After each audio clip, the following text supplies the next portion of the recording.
Well, I guess anyway, let's talk about Black Friday. quarter four, Black Friday, Cyber Monday. Right. What you're seeing with your companies, and I'll talk through what I'm doing with my e-commerce companies as we plan. Right. Well, I guess then we have a couple questions pulled up here. Yeah, we have. So first of all, it's about the quarter four e-commerce landscape.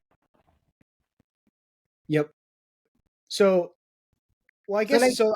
Black Friday and Cyber Mondays, in India, it does not have very that much significance. Like here, we have right. Big Billion Days and Amazon Festive Sale coming up because Diwali, Dussehra, and all of these festivals are near. But Brandon, you first tell about like Yeah. Yeah, So I'll let. let's introduce, let's give a little background around Black Friday and Cyber Monday a little bit. I believe it started somewhere in 1950s and got popular in the 80s.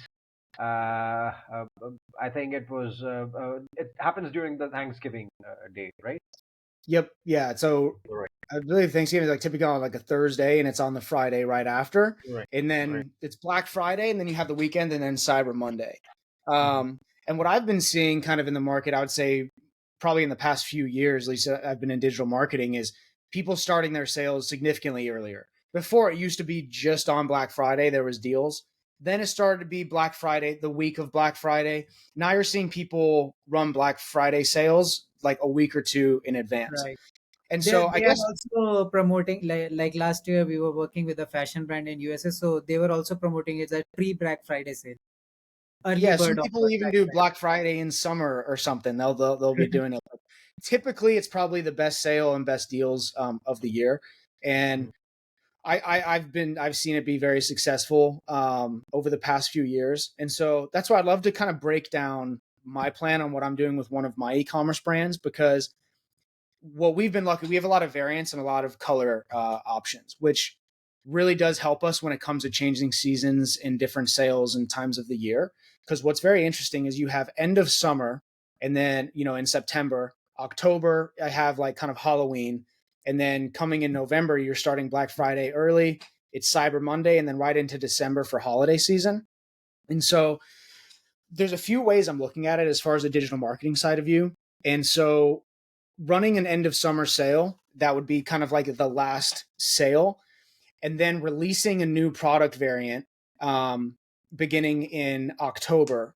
And we're doing a couple other partner and collaborations with some retailers and really focusing our marketing on more on outreach and audience, right? Making sure we get the engagement. We're actually running a couple giveaways as well, really building up that email list and focused more on engagement. And then turning it kind of, I would say, mid-November, turning that into conversions, right? So the main goal is really getting the awareness, the engagement, and building our email lists. And then turning into November, it would be increasing the conversion aspect of things. And that's where you start retargeting that list and actually capitalizing. So we're going to be releasing probably 4 products throughout Q4 and beginning of January, and we're going to like intertwine that with the sales. And so I've been going back and forth on how I want to run Black Friday because in my opinion, it should be one of the biggest sales. A mistake that I see people do though is they offer like a 25% off, right, for pre Black Friday, and then on Black Friday they'll run 30 or 40% off. In my opinion, I've seen that be successful. I think things are changing though, because if I'm a loyal customer and I bought the week before Black Friday and then you just increased your sale, and now I can see where customers and loyal customers could be a little upset that they were unaware that there was a bigger sale coming up. So what I've started to do that's a little more creative is you have that sale run and then on Black Friday offer different things, whether it's a free gift with the sale or maybe it's bundle packages, but actually change the offer that I've seen to be helpful. So what I think that I'm going to do this year is as we release products and go into sales season, have this consistent sale discount applied that week, but then on Cyber Monday, one, release a new product and a different offer. And one thing that I want to start implementing with their e-commerce brands is gift wrapping, because that leads right into, I would say Black Friday, beginning of December is when people start shopping for, Christmas and holiday season. Right. And a thing that I want to do is like free gift wrapping with our purchase, right? So offer gift wrapping, maybe even custom handwritten notes to people, and start also targeting more corporate gifts, right? At the end of the year, everyone does corporate, gifts and stuff like that. And I think that's a way to get into people's hands. But one thing that I want to talk about, I know I'm moving kind of quick here, but I want to get to it, is it's going to be my first year doing it. Most people turn off their ads kind of on Christmas or right before Christmas, right? I'm actually going to turn on ads on Christmas Day. I find a lot of people, right? They open their gifts and stuff in the morning. They're with families. There's no work, right? And they'll be on their phones, on their computers in that afternoon. I'm going to run a really heavy campaign starting on Christmas Day through the end of the new year, targeted at people like, did you not get the gift that you thought you were going to get, right? Did your loved ones not get you what what you wanted, kind of thing? That's actually a very good idea. Yeah. Yeah, Like, this is a pretty good idea. because when they're just sitting around on their phones, like, did you not get what you wanted? Gift yourself something nice and get it before the new year, kind of thing, and run that sale through the new year, because no one's really working in that period. I think most of the brands have stopped marketing in that period, but I think there's a lot of people that are online still kind of like looking for deals. And then I think hit the new year with a new product, and new year, new you, and a new product coming into January. I really am interested in what January will hold for the e-commerce brands, but we're projecting a pretty strong Q4. And I think this plan will be pretty heavy, because one thing I didn't touch on is the SMS and email marketing. It's going to be pretty much daily, if not twice a day. And I saw Grant Cardone talk about this in the past, but he shoots for unsubscribes. He looks at that KPI as a success. If you get people to unsubscribe, that's not what we're going for. But I get the message that he's trying to portray is that if you get people to unsubscribe, they know about the brand already, right? So it's almost a success. They know about you and they're aware. And not that we're shooting for unsubscribes, but we definitely want to over deliver than under deliver. And I'd rather our customer base be more aware of the sales and deals that we have versus not enough. And especially with the amount of e-commerce brands now marketing and advertising, I mean, I'm getting sold all the time that you just have to compete on that level. And we don't have the ad spend budget that some of these other companies do. And I think that's why we're focused a lot more on engagement during that month of, October, which I think most people probably aren't. They're probably preparing for sales season. I'm really focused on engagement so we can remarket that list at a lower cost per acquisition.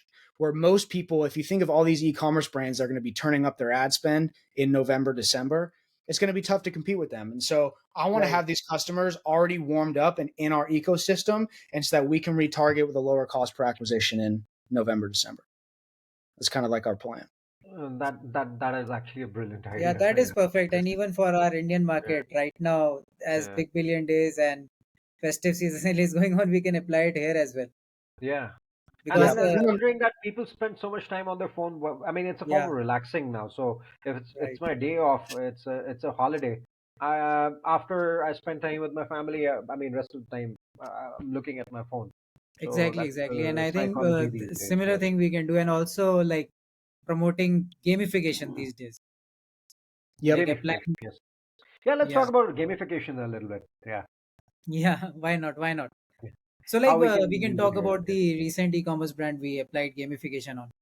So for this brand, International Yoga Day was one of the biggest days that we were working on for the I think 3 months. We started 3 months earlier promoting about it, and we applied a spin the wheel game on the website. So if you are the lucky winner, you get some free goodie or a coupon, and if you are not, you don't get nothing, but we get your data with your consent. Yeah. So that was the thing with the game. And earlier, I think we were getting around 1 or 2 email subscribers a day from the ads that we were running. But since we applied the gamification, we growed our email list to around 2,500 within 3 months. And it was pretty amazing to see how we have gotten this list. And on the day of International Yoga Day, we were able to churn out a lot of sales. Like it was one of the highest month in terms of the sales, spending the same amount of money. So for these times as well, I think similar concept will work, as right now third party cookies are gone away. So considering that aspect as well, we can use the gamification to better engage the customers.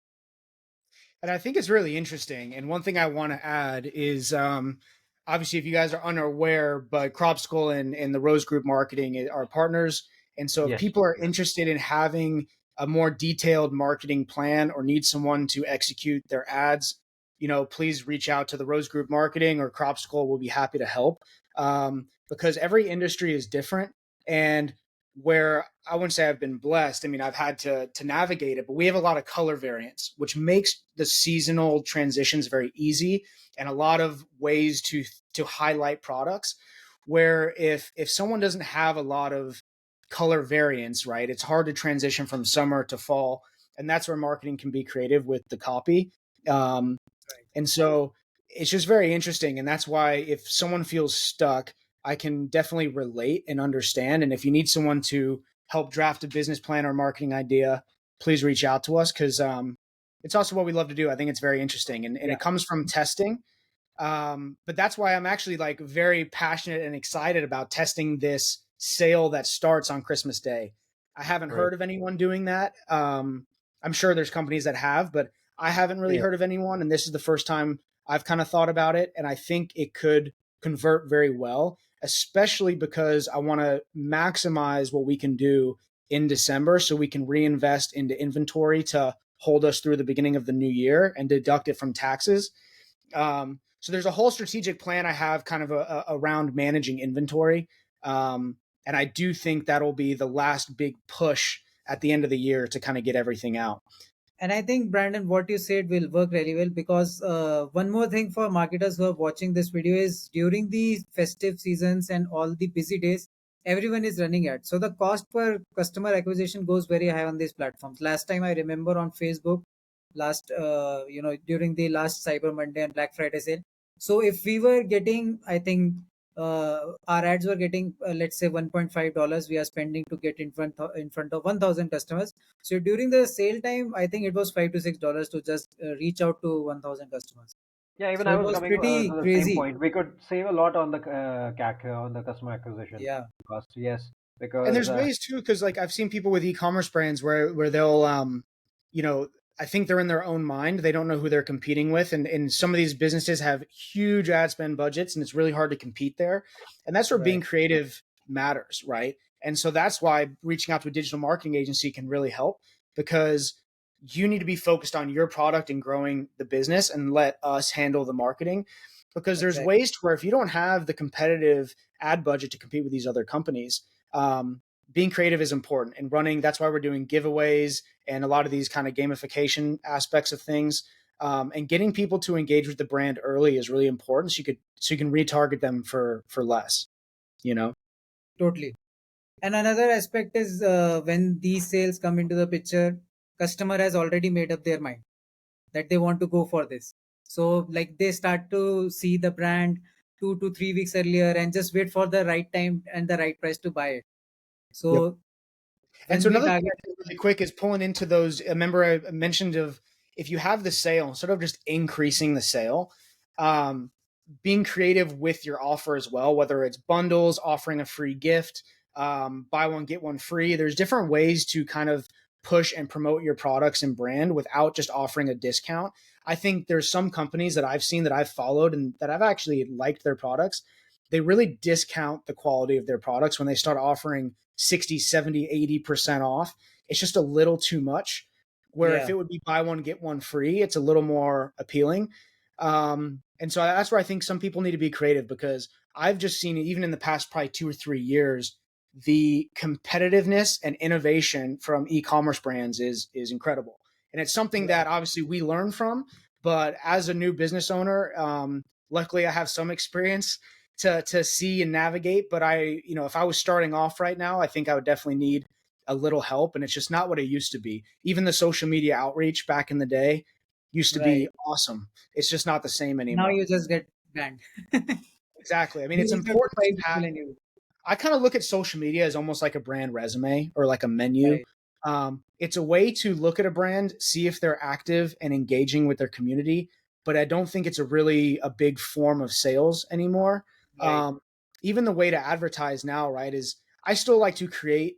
This is on like speaking from like Meta, like Facebook and Instagram. I like to create ads, but there is something to be said with using existing post and allowing that engagement to stick and stay on that image.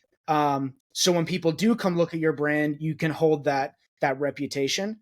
Where I see sometimes those where people just aren't active enough because they don't see the ROI coming through social media. It's something that just needs to be a consistent gameplay and just a part of the business operation. It's important Right. to be active, but and you may get a few sales from there, but to your point, it's someone that's going to follow you that sees your product multiple times because you're posting. Then when you run an ad or you run a sale or you retarget with email marketing, that's when you end up seeing that conversion. But they'll, I've seen some business owners where they'll be like, well, why am I spending money on social media or social media management? It's not bringing in an ROI. And it's just tough to explain to business owners sometimes because it's not a, an Well, exact KPI you here, can measure. what me and Ashwin also are feeling the pinch is that customers are now just focused on immediate ROI rather than investing on something for the longer term. Many clients, they come to us, they want the results in this month, and then next month they just want to stop. This has happened with us recently. We did very well for one of the clients. He worked with us 2 months. Now his business is full for the next 2 months, and he stopped the ads. Whereas I suggested him that right now it's the time you acquire more customers because ads are much optimized, your social media is going well. But then again, business owners don't understand the economics of the ads, I will say. They just think. And I think it's also very interesting because the way it used to be, right? If you worked in a career, let's say you're in construction or, an architect, it would take years, at least a handful of years to grow your craft or your experience and to start seeing some success. And for Right. some reason, people are okay with that. And when the internet and social media comes around, they thought it was almost like a quick way to make money. And I think for a lot of people, it has been. But now you're seeing it, it's its own industry in itself. And it takes time and years and experience to become successful. And just even with the way the algorithms are now, it's the consistency and that really just consistency, I guess, that takes time to grow your brand. I've seen it where a few years ago, I could grow a brand to a decent following and engagement within a few months. Now it's becoming closer to a year of posting every single day before you actually start, seeing some virality and getting some engagement and seeing some sales from it. And I just don't think people have the longevity. They get into e-commerce thinking it's going to be a quick thing, and they don't have the capacity and endurance to outdo And the another race. thing I would like to add here is like like in the past we have got some e-commerce clients. They come to us. They will look another brand, and they will say, "Oh, they are from a year and they have 30K followers. I need them right now." It does not happen. People just go for fake followers and then they destroy their whole paid marketing and organic reach. So that's what I have seen with these people. Like Yep. we had two brands in the similar industry, one with only 1,000 followers, all built genuine, engaging a lot, and another brand with more than 50K fake followers. With the 50K fake followers, he was happy with the 50K followers, but when we ran the ads, we didn't got the ROI so easily. Whereas for the 1,000 one, it was pretty good. We were not getting any scam comments. We were just getting the genuine traffic that we needed to Those make them thousand converted. followers were genuine followers, so yeah, Well, that it's was funny how quality the followers. They it's funny were how the algorithm works that way because Yeah. I have actually a case study of I've done the same thing with brands where they wanted that image, which it can be good for an image depending on your type of business. Like if you're more B2B instead of B2C, maybe if you got 50,000 followers, it'll help your sales call. But when you're going more B2C, I grew a company in about a year and a half, posting every single day. They went to like 4 to 5,000 real followers, and that's when they had their video reach over 6 million views on their reel. And it's because their views slowly started going up. They were at 1,000 views and then 5,000 views. And then they just had one that got 1.6 million or 6.1 million views. And that's just not, I have not yet seen that when people buy fake followers and stuff. It just Right. doesn't seem to work. Yep. Yeah, once you get the all the shit in your account, it just doesn't work. I will say that. And Yep. we have been like trying to Exactly. having bad explain this friends. to so many clients, but they just don't get it. And then they just get into that place Well, and another thing, so I've done 3 different phases of it. So in the very beginning, I tried growing organically and it worked quite well. I think I started off with Rose Gold getting like, 6 or 7,000 followers. This is also back in the day where you could just follow, like yes, without ever being like, stopped banned. from your actions.